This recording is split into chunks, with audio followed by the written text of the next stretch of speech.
Hurmatli talabalar, bugungi video darsimizda ref va out kal so'zlari haqida gaplashamiz. Keling, birinchi bo'lib o'sha ref kal so'zini tushuntirib o'tay. Xo'sh, bizga tasavvur qilib olishimiz uchun keling bittagina metod kerak. Keling, u void tipida bo'lsin. Va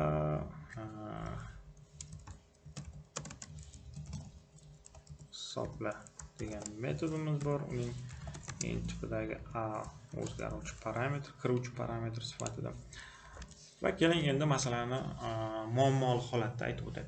Bizda int tipidagi tasavvur qilamizki, o'sha int tipidagi a o'zgaruvchi bor, b o'zgaruvchi bor va unda s o'zgaruvchi bor. Demak, 3 ta o'zgaruvchimiz bor va uchalasining mos ravishda qiymatlari bor.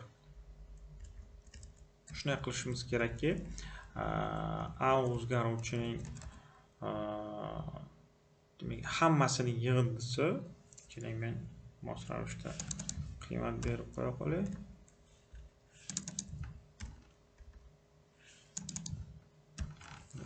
Demak, hammasining yig'indisi bitta o'zgaruvchida jamlangan bo'lsin. Demak, bizning metodimiz o'sha void tipida, demak uni qiymat qaytarmaydi. Natijani albatta biz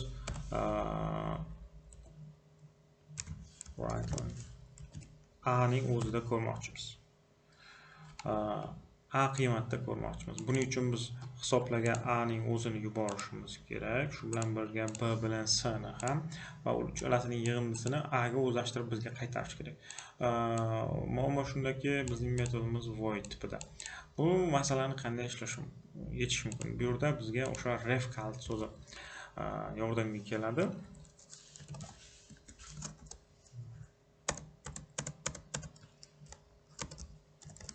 Ref kal so'zi yordamga keladi.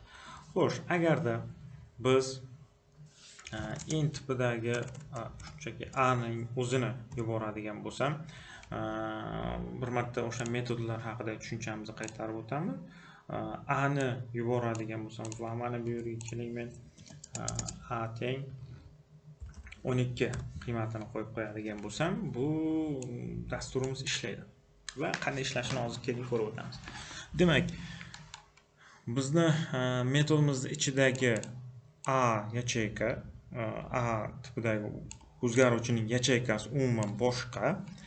Shu bilan birga int tipidagi o'sha main metodimiz ichidagi int tipidagi a ning yacheykasi umuman boshqa. Demak, ikkalasi umuman ikkita o'zgaruvchi ekanligini tushunamiz. Biz metodlarni o'rganganimizda bu haqida gaplashganmiz. Demak, hisobla degan metodimizga yuborilayotgan qiymat mana bu xuddi shu joyida bizga 1 ga teng va qachonki o'sha hisobla 1 ni mana bu a ga o'zlashtiryapti. Demak, a ning qiymati bu yerda ham 1 ga teng. Aslida bu a endi umuman boshqa. Buni men qanaqadir x deb nomlab qo'ysam ham xato bo'lmasdi. Mana x deb nomlab qo'ysam ham xato bo'lmaydi. Lekin nomlar bir xil bo'lgan holati bo'lishi mumkin. Demak, bu yerda chalg'ib qolmaslik kerak. Xuddi o'sha a ni o'zi deb o'ylamaslik kerak. Demak, bu boshqa. Bu yerda ham 1 ga teng. Bu yerda ham 1 ga teng. Mana bu yerda esa endi a ning qiymatiga yangi o'sha qiymat o'zlashtiryapti. Demak, bu yerda 12 ga teng. Qachonki men natijani a ning qiymati 12 ga teng, bu yerdagi main metodining ichidagi a ning qiymati esa hali ham 1 ga teng. Demak, men chop etganimda yana 1 qiymat chiqishi kerak. Mana 1 qiymat chiqadi. Demak, mana bu o'zgaruvchimiz main metodining ichida yaqqol ustunlikka ega. Demak, bu yerdagi a yaqqol ustunlikka ega, uning qiymati o'zgarishsiz qolyapti. Bu metodning ichidagi parametr sifatida kirib kelayotgan a o'zgaruvchimiz esa bu yerda yaqqol ustunlikka ega. Demak, bu yerda u qiymatini o'sha 12 ga o'zlashtiryapti. Kelinglar, mana shu holatni qanday qilib main metodidagi o'zgaruvchining bilan o'zimiz yozgan metodning o'z parametr orasidagi bog'liqlikni, ya'ni ikkita har xil yacheykalarda bo'lgan qiymatlarni bitta yacheykadan foydalanishda ko'rishimiz mumkin. Demak, bu yerda biz ref kalit so'zidan foydalanamiz. Ref kalit so'zi albatta metodda ham qo'yish kerak. Ref kalit so'zi. Demak, agar men hozir ishga tushiradigan bo'lsam, keling tahlil qilamiz. A ning qiymati 1 ga teng, A ning qiymati joriy holatda 1 ga teng, A ning qiymati joriy holatda yana 1 ga teng. Qachonki mana bu hodisa yuz berganda, A ning qiymati 12 ga teng. Va bu ссылочный bo'lganicha va havolali bo'lgani uchun, ref kalit so'zi qo'yilganligi uchun endi mana bu yerdagi A ning qiymati ham 12 ga teng bo'ladi. Natija 12 chiqishi kerak. Demak, endi bizning main metodidagi A ning qiymati 12 ga teng. Mana 12 chiqyapti. Demak, hammasi to'g'ri ishlayapti. Mana bu o'sha ref kalit so'zining vazifasi mana shu. Demak, havola orqali men asosiy tanadagi o'zgaruvchilarimni boshqa bir o'zgaruvchiga o'zlashtirib uning ustida amallar bajarmayman-da. O'sha o'zgaruvchining o'zining ustida o'sha metodlar ichida amal bajarish mumkin. Va eng qizig'i shundaki, bu holatda uning natijaviyligi yaxshi sezilmasligi mumkin, lekin bizda int b ref int s bo'lgan holatlarda bu juda ko'p masalalarga duch kelamiz. Misol uchun bir vaqtning o'zida 3 ta 4 ta bitta metod orqali 3 ta 4 ta natijani return qilish kerak bo'lib qoladi. Bunaqa masalalar uchraydi. O'sha amaliyotlarda bergan masalalarimiz ichida ham albatta bor. U haqiqiy dasturlash jarayonlarida ham uchraydi. Bu bir vaqtning o'zida masalan 2 ning darajasini keling hisoblab ko'ramiz. Biz muammo emas biz uchun bu qanaqadir d teng 2. Demak, biz hisoblashimiz kerak, natija sifatida ko'rishimiz kerak. 2 ning kvadrat birinchi darajasini, ikkinchi darajasini, uchinchi darajasini, 2 ning birinchi, ikkinchi, uchinchi darajasini hisoblaydigan dastur yozishimiz kerak. Demak, mana bizni o'sha hisobladigan metodimiz tayyor turibdi.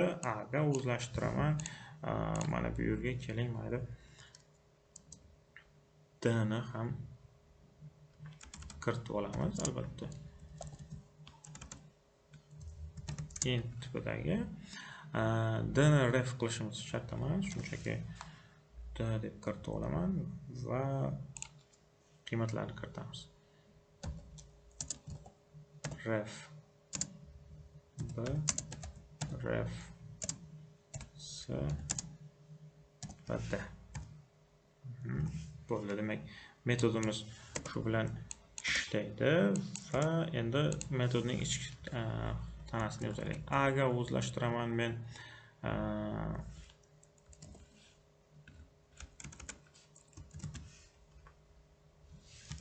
math pol xo'sh, faqat konvertatsiya qilishimizga to'g'ri keladi menimcha. Mana hozir d ning a-chi darajasi. Albatta konvertatsiya qilishimiz kerak. Int. Mana. Va shu zaylda qolganlarini ham hisoblayman.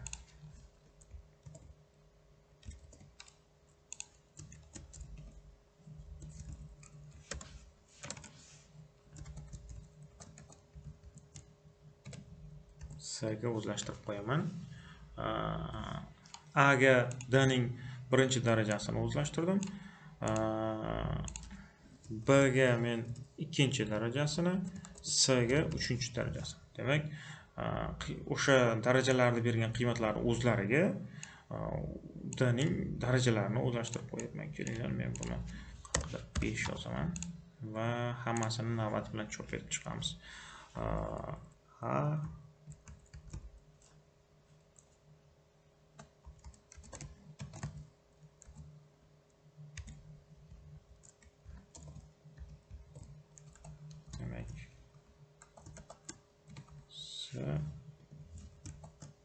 B.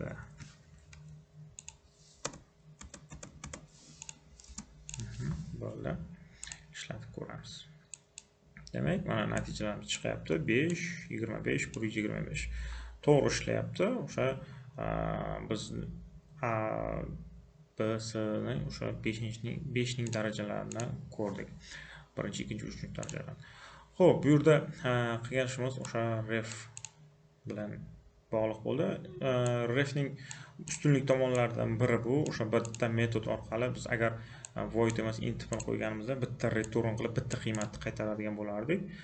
Hozirgi holatimizda ref orqali o'sha bir vaqtning o'zida uchta qiymatni qaytarish imkoniyati bo'lyapti. Demak, buning ustunlik tarafi borligini ko'rib turibmiz. Demak, bundan foydalanish mumkin. Faqatgina bu bilan foydalanishda juda tartibli bo'lish kerak. Ref kalso'dan foydalanishda juda tartibli bo'lish kerak. Sababi boshqa dasturchilar bilan ishlayotganingizda bu metodning asosiy xossasi yo'qolib qolmasligi kerak.